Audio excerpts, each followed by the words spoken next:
90% మన మనస్సు మూలంగానే కలుగుతాయి. మిగతావన్నీ కూడా తినటం ద్వారానో ఇంకో రకంగానో ఉంటుంది తప్ప హలో మనోహర్. కాబట్టి మనకి మనసు బాగుంటే ఆరోగ్యం బాగుంటుంది. కాబట్టి ఎప్పుడూ కూడా అంతఃకరణ శుద్ధితోనే మనం ఉండాలని ఈ యొక్క సారాంశం అన్నమాట. వ్యక్తిగతంగా వ్యక్తిగతంగా ప్రతి ఒక్కరూ అంతఃకరణ శుద్ధి సాధన చేస్తే సమాజంలో శాంతి, సామరస్యాలు పెరుగుతాయి. నేరాలు తగ్గి మానవత్వం పరిమళిస్తుంది. కాబట్టి మనిషి ఎప్పుడూ కూడా అంతఃకరణ శుద్ధి కోసం సాధన చేయండి. ఎందుకంటే మానవత్వం పరిమళించాలి మనలో ఎప్పుడు కూడా. అంతఃకరణ శుద్ధి ఆధ్యాత్మిక పురోగతికి కూడా ఉపయోగపడుతుంది. ఇవన్నీ వాళ్ళ సమాజానికి ఉపయోగం లేదు. నేను చెప్పే విషయాలు మంచి చేయాలి అనుకునే వాళ్ళకు మాత్రమే ఉపయోగపడతాయి.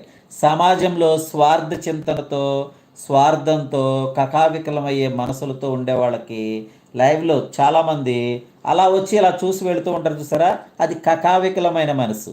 ఎదుట వ్యక్తి ఏం చెప్తున్నాడో కాసేపు ఆలకించి మంచి అయితే విందాము, ఇది మనకు వద్దులే, మంచి అయినా సరే మనకు వద్దులే అనుకునేవాళ్ళు కకావికలమైన మనసుతో ఉంటారనమాట.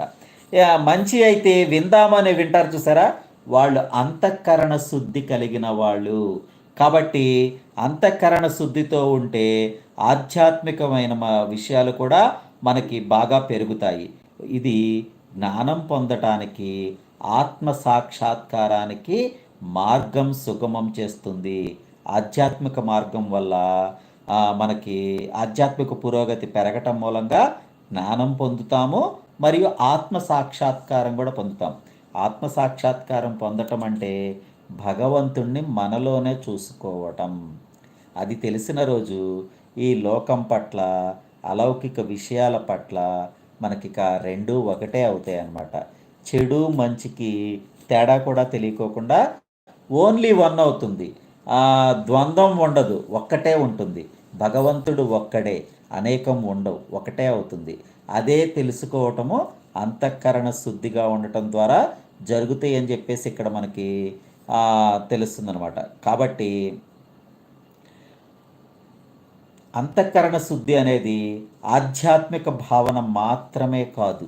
అంతఃకరణ శుద్ధి అనేది అంటే మన మనసు శుద్ధి అనేది భగవంతుడి పట్ల విషయాలే కాదు, అదొక జీవన విధానం. అంతఃకరణ శుద్ధితో బ్రతకటం అనేది మన జీవితంలో ఒక భాగం అన్నమాట. నిరంతర ప్రక్రియ, రోజూ చేయాల్సిన మనం చేసుకునే పనులే అన్నమాట అవి కూడా.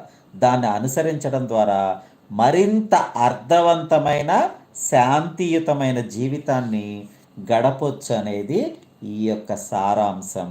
ఎందుకంటే అర్థవంతమైన జీవితం బతకటం అనేది సామాన్య మానవుడు, ప్రస్తుత మానవుడికి వల్ల అవుతుందా? ఎవరికైనా మీరు చూసే మిత్రులు ఎవరికైనా చెప్పండి, ప్రస్తుతం మనం అర్థవంతమైన జీవితం జీవిస్తున్నామా? ఎవరమైనా సరే మీరు చెప్పండి, మన జీవితానికి ఒక అర్థం ఉంటుందా? ఎవరైనా చెప్పగలరా మీరు? మా శాంతియుతమైన జీవితాన్ని మనం గడపగలుగుతున్నామా?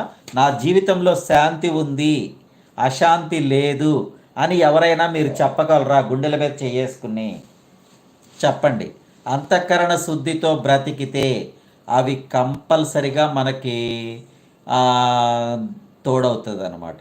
అంతఃకరణ శుద్ధితో బ్రతికే వాళ్ళకు మాత్రమే శాంతి లభిస్తుంది.